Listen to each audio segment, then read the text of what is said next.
Y. ठीक है, yes sir.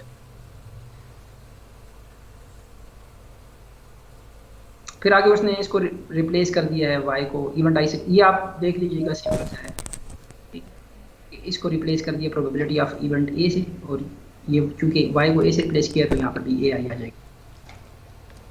ठीक है, तो ये आपका क्या है, टोटल एक्सपेक्टेशन थ्योरम। सही है, कर लेंगे, कोई इशू तो नहीं है। No sir. ठीक है, अच्छा अब इसमें जो है तो ये एक एग्जांपल है जो कि टोटल एक्सपेक्टेशन थ्योरम रिलेटेड है। इसको देख लें, पढ़ लें बल्कि एक दफ़ा, और इसको देखें, ये नीचे वन लाइन सोल्यूशन है, तो ये ठीक समझ आ रहा है या नहीं, फिर आगे चलते हैं।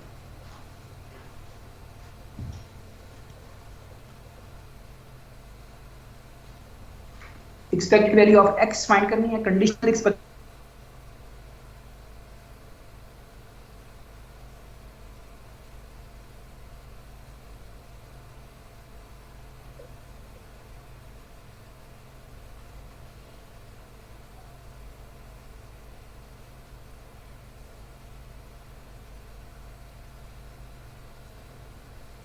Yes sir. ठीक हो गया। ठीक है, mean and variance of the geometric random variable.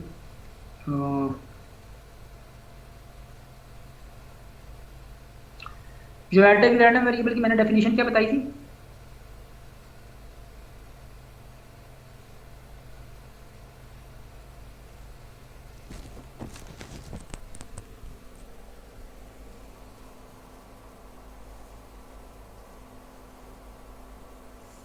Geometric random variable की वैल्यू कहां से कहां तक वेरी करती है?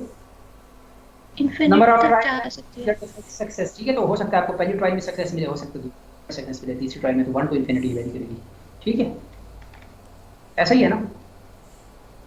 यस या और ये उसके पी है, जिस ट्रायल पे सक्सेस मिली वो प्रोबेबिलिटी पी है, और रिमेनिंग k-1 ट्रायल्स पे प्रोबेबिलिटी 1 - p है, क्योंकि हर ट्रायल में probability of success is p and failure is 1 - p and each trial is independent, तो सबको मल्टीप्लाई कर देंगे आप। ऐसा ही है ना?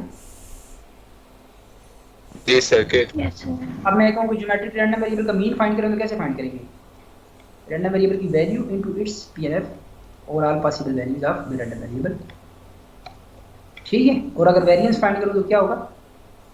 रैंडम वेरिएबल की value minus mean square into its probability.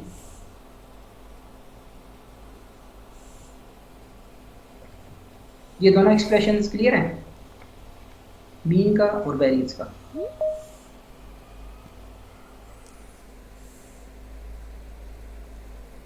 Sir variance वाला रिपीट कर दें। वेरिएंस होता है ना expected value of x minus mean of x का स्क्वायर, ऐसा ही होता है ना? यस। हाँ, तो x minus expected value of x का स्क्वायर ये एक रैंडम वेरिएबल है। इस रैंडम वेरिएबल की एक्सपेक्टेशन क्या होगी? Random variable into its probability. ये वो रैंडम वेरिएबल है और ये उसकी प्रोबेबिलिटी, तो ये वेरिएंस का एक्सप्रेशन है। यस ठीक सर। है, इस एक्सप्रेशन को कंप्यूट करने में ना थोड़ा सा ये डिफिकल्ट है, इसका क्लोज फॉर्म एक्सप्रेशन फाइंड करना, तो उसने यहाँ पे एक नीचे ट्रिक यूज़ की है to find the mean and the variance. वो ट्रिक क्या है कि उसने दो इवेंट्स में डिवाइड कर दिया है। टोटल एक्सपेक्टेशन थ्योरम की एप्लीकेशन भी डिस्कस की है इसमें। तो उसने कहा है कि इसमें दो इवेंट्स कंसीडर करो। A1 इवेंट क्या है कि रैंडम वेरिएबल x की वैल्यू 1 है, first try is a success. और इवेंट 2 क्या है? x is greater than 1। x is greater than 1 के क्या मतलब है कि फर्स्ट ट्राई जो है वो फेलियर है। रैंडम वेरिएबल x वैल्यूज कहां से कहां तक वेरी करेंगे? 1 से इनफिनिट। तो ये दो इवेंट्स कवर करने हैं, ये दो events A1 and A2। Yes sir. तो आपने फाइंड करनी है अनकंडीशनल, आपने तो फाइंड करनी थी एक्सपेक्टेड वैल्यू ऑफ x ना, तो ये तो हम ट्रिक यूज करके expected value of x find कर रहे हैं। वैसे आप इस एक्सप्रेशन को भी यूज करके फाइंड कर सकते हैं।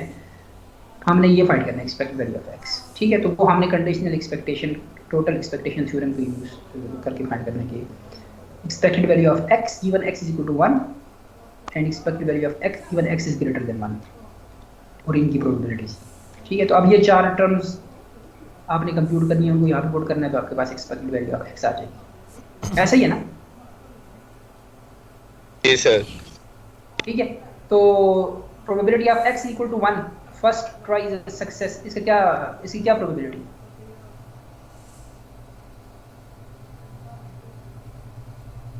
Sir P.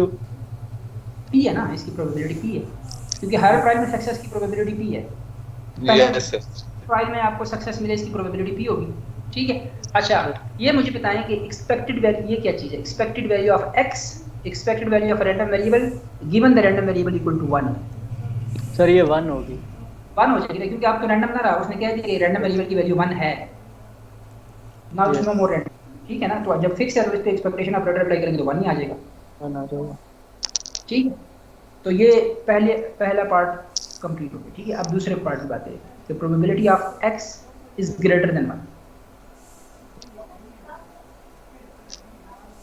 तो क्या होगा? 1 minus probability of x less than 1, तो 1 माइनस p होगा, क्योंकि लेस देन 1 तो 1 ही पॉसिबल है, क्योंकि इस रैंडम वेरिएबल की वैल्यूज 1 से स्टार्ट हो रही है, 1 2 3 4 एंड सो ऑन। तो x ग्रेटर देन 1 अगर मैंने फाइंड करनी है तो 1 माइनस x इक्वल टू 1 कह दूं। ये प्रोबेबिलिटी क्या है? 1 minus probability of x equal to 1, ये वाली। तो 1 minus probability of x equal to 1 मुझे पता है p है, तो 1 माइनस p हो जाएगा। जी सर सही है। अच्छा, अब ये लास्ट टर्म रहेगी, value of x given x is greater than 1। ये यहाँ पे फैक्ट है उसने। अच्छा, वैसे मैंने एक्सपेक्टेशन का आपको बताया था, जब आप उसको पीएमएफ को देखें तो एक्सपेक्टेशन ऑफ x कौन सा पॉइंट होता है जिसपे आपकी डिस्ट्रीब्यूशन जो है वो क्या हो? बैलेंस्ड हो। ऐसा ही है ना? जी सर, सिमेट्रिकल। Yes sir. ठीक है, आप मुझे ये बताएं कि जो ज्योमेट्रिक डिस्ट्रीब्यूशन है उसकी शेप कैसी है? कुछ याद है विशेष? अगर डिक्रीजिंग। हाँ, एक्सपोनेंशियल टाइप का इसमें डिके है। जी सर। ठीक है, तो x की वैल्यू जब 1 है तो उस पे p है, x की वैल्यू जब 2 है तो p इंटू 1 माइनस पी है, x की वैल्यू 3 है तो p into 1 minus P square है। ऐसा ही है ना? Yes sir. Yes sir. तो अब मुझे ये बताएं कि अगर मैं x की एक्सपेक्टेड वैल्यू को a कह दूं, अगर random variable geometric random variable x है तो उसकी वैल्यू मैं कहता हूं a, फर्ज करें। ठीक है, तो अगर मैं शिफ्ट करूं इस डिस्ट्रीब्यूशन को, अगर मैं ये फाइंड करना चाहूं expected value of x given x greater than 1, तो आपके ख्याल में जब मैं ये कहूं कि x इज ग्रेटर देन 1 है तो इसका मतलब क्या है? x ग्रेटर देन 1 का क्या मतलब है? कि आपको पहले ट्रायल में सक्सेस नहीं मिली। Yes sir. यस। सक्सेस नहीं मिली ना, तो इसका मतलब क्या है कि 1 की प्रोबेबिलिटी क्या हो जाएगी? 0। और 2 की क्या होगी? 2 से स्टार्ट लेंगे ना, अब तो 2 इसका मतलब है कि पहले में तो नहीं है, तो दूसरे ट्रायल वो पहला ट्रायल होगा जिसमें आपको सक्सेस मिल सकती है। 2 पे आपके पास स्टार्ट होगा p से, 3 पे p इंटू 1 माइनस पी, तो इसका मतलब है कि पूरी डिस्ट्रीब्यूशन शिफ्ट होगी ना एक स्टेप आगे। Yes sir. तो इसका मतलब क्या हुआ कि मीन अगर पहले a था तो अब मीन कहाँ पे शिफ्ट होगा? a प्लस आगे कुछ। हाँ, 1 प्लस एक्सपेक्टेशन ऑफ a। ठीक है, या इसको आप इस पूरे एक्सप्रेशन को आप रिप्लेस कर सकते हैं, expected value of x given x is greater than 1 is equal to expected value of x plus 1।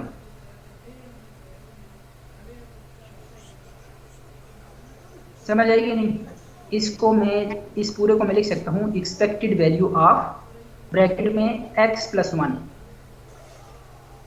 क्यों लिख सकता हूँ वैसे? क्योंकि अब मुझे पता है कि x की वैल्यू जो है, जो ओरिजिनल मेरा x है, उसकी वैल्यू रन करती है फ्रॉम 1 2 3 एंड ऑनवर्ड। लेकिन विद दिस इंफॉर्मेशन कि x इज ग्रेटर देन 1, मुझे x में 1 ऐड करना पड़ेगा ताकि मेरे रैंडम वेरिएबल की वैल्यू रन करे फ्रॉम 2 से ऑनवर्ड रन करे। तो इसका मतलब क्या है कि मैं इसको ऐसे लिख सकता हूँ, इस इंफॉर्मेशन को इनकॉर्पोरेट करने के लिए मैं लिख सकता हूँ this is equal to expected value of x plus 1। तो एक्सपेक्टेशन जब 1 पे अप्लाई होगा तो 1 ही रह जाएगा और plus expected value of x आ जाएगा प्लस। समझ आई या नहीं? सर जब इसको शिफ्ट करेंगे 1 unit to the right sir, तो इसमें जो पहला केस होगा सर उसकी प्रोबेबिलिटी डिफरेंट होगी ना सर, जब इसको शिफ्ट नहीं किया होगा उससे। सर मतलब जब हम इसको 1 यूनिट शिफ्ट करेंगे सर, जो इसका पहला केस होगा जो होगा x इक्वल 2 के लिए। हाँ, उसकी प्रोबेबिलिटी अब p हो जाएगी ना, जबकि पहले में p1 माइनस p थी। अच्छा सर, अब उसकी p होगी। प्रोबेबिलिटीज रीस्केल हो जाएगी ना। आप देखें ना, मैंने जी आपको जी यही जी बताया सर, था कि जब आपके पास रिड्यूस टाइप एक से। आपका एक्स के बारे में प्रायर एक बिलीफ है, जब आपके पास कोई एक्स्ट्रा इन्फॉर्मेशन आए तो वो आपकी बिलीफ को चेंज करेगी, ठीक है। तो ये यस सर। प्रोबेबिलिटी रीस्केल होंगी, ऐसी रीस्केल होंगी कि नॉर्मलाइजेशन प्रॉपर्टी को वो सेटिस्फाई करे। तो अब पहले आपके पास है एक्सपेक्टेड वैल्यू ऑफ एक्स, जिसमें हमारे पास 1 के आने की प्रोबेबिलिटी p थी, 2 के आने की प्रोबेबिलिटी p1 माइनस p थी, और एंड सो ऑन, ठीक है। लेकिन अब आपके पास एक एक्स्ट्रा इन्फॉर्मेशन आ गई कि x इज ग्रेटर देन 1। इस इन्फॉर्मेशन से मुझे ये पता चला कि 1 के आने की प्रोबेबिलिटी जो है वो 0, सॉरी, फर्स्ट ट्रायल में सक्सेस की प्रोबेबिलिटी 0 है। तो इसका मतलब क्या हुआ कि 1 वाली जो प्रोबेबिलिटी थी वो 0 हो गई ना।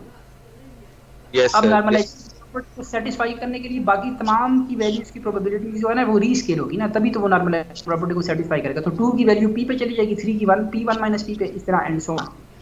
जी सर, समझ आ गई सर।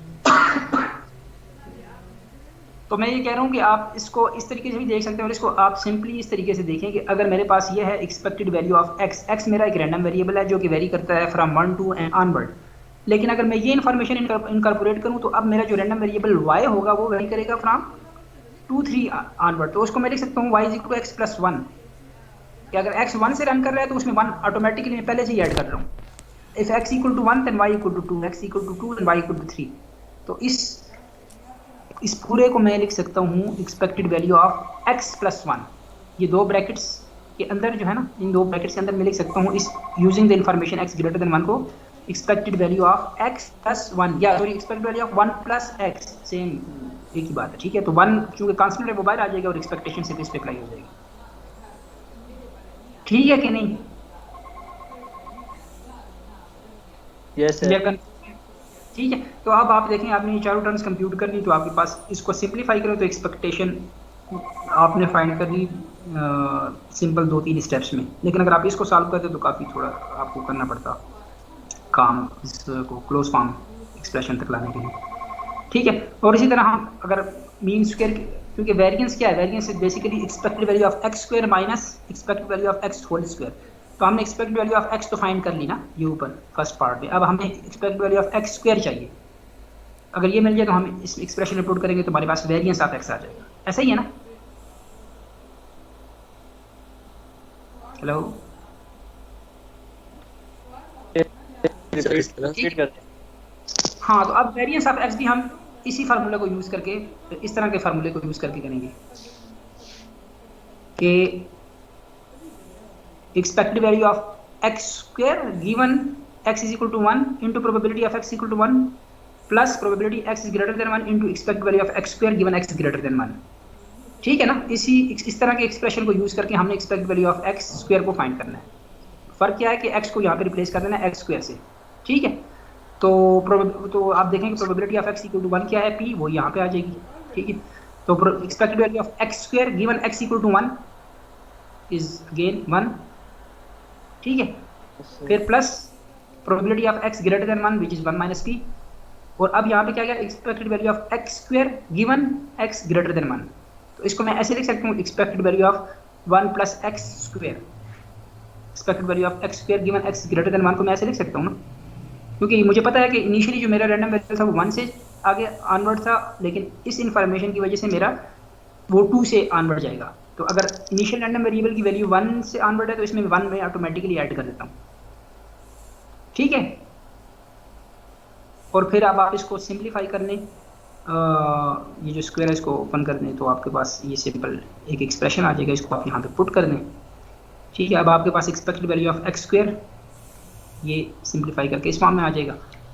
तो एक्सपेक्टेड वैल्यू ऑफ x आपको पता है वो है 1/p, इसको यहाँ पे पुट कर दें तो मज़ीद सिंप्लीफाई करके इस तरह आ जाएगा। अब आपको ये expected value of x square भी पता है और expected value of x whole square भी पता है, इन दोनों को यहाँ पे पुट करें तो आपके पास फाइनली एक्सप्रेशन आ जाएगा variance of the random variable x, where x is random variable. Sir ये जहाँ पे सर आपने ये स्टेप किया है ना, ये expectation of x square given x is greater than 1, sir ये मुझे बता दें कि ये आर्गुमेंट x के अंदर ही क्यों ऐड हुआ? पहले तो हम लोगों ने बाहर किया था।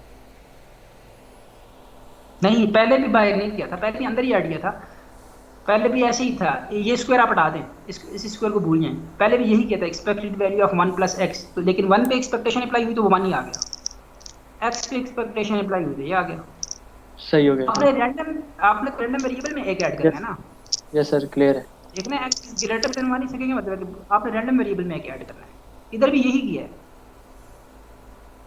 लेकिन चूंकि वो उसमें स्क्वायर नहीं था तो वो 1 पे अप्लाई होने के बाद 1 बाहर आ गया तो एक्सपेक्टेड सिर्फ एक्स पे रह गई। समझ आई कि नहीं? यहाँ पे स्क्वायर है तो इस चीज़ को पहले एक्सपेंड करेंगे और फिर एक्सपेक्टेशन अप्लाई करेंगे। Yes sir. ठीक है, यस सर। ठीक है, चलें इंडिपेंडेंस का नेक्स्ट क्लास में डिस्कस करेंगे। अच्छा, इसमें मैंने एक असाइनमेंट आप लोगों को दी है, मिली आप लोगों को, देखी आप लोगों ने? जी सर, फ्राइडे को ड्यू है। कर भी दी हमने तो। अच्छा ठीक है, तो एक असाइनमेंट और भी है, वो नेक्स्ट फ्राइडे को कर लीजिएगा। ये जो हमने फाइंड किया ना मीन और वेरिएंस, ये हमने स्टैटिस्टिकल प्रोबेबिलिस्टिक अप्रोच को यूज़ करके फाइंड किया ना मीन और वेरिएंस। तो इसमें एक अलजेब्रिक अप्रोच भी होती है to find the mean and variance, वो आप लोगों ने एज एन असाइनमेंट करनी है। नेट पे आपको मिल जाएगा, वैसे थोड़ा सर्च करेंगे तो। ठीक है, जी ये सर। तो हमने प्रोबेबिलिटी की डेफिनेशंस को यूज करते हुए फाइंड किया ना। तो एक इसका अलजेब्रिक वे भी है to find the mean and variance which will be equal to 1/p and 1 - p divided by 2। ठीक है, तो आपने वो अलजेब्रिक वाले तरीके से करके असाइनमेंट सबमिट करानी है, वो मैं क्रिएट कर दूंगा। ठीक है, वो नेक्स्ट फ्राइडे को होगी। सर वो जरा ठीक है? क्वेश्चन पूरा डाल दीजिएगा। हाँ, Statement. मैं क्वेश्चन डाल दूंगा, लेकिन मैं ये कह रहा हूँ कि इसको अलजेब्रिक वे में आपने इसको मीन और वेरिएंस फाइंड करने हैं। मैं उधर लिख के भी डाल दूंगा। सही है सर, डन हो गया। सर ये बुक में कहीं डिस्क्राइब हुआ है अलजेब्रिक वे? और लोग छाप लेंगे आराम से। बुक में नहीं है, लेकिन नेट वगैरह पे मिल जाएगा। ठीक है सर, ठीक है। रिकॉर्डिंग ओके ठीक है, सर। वो एक दफ़ा देख लीजिएगा। सही है।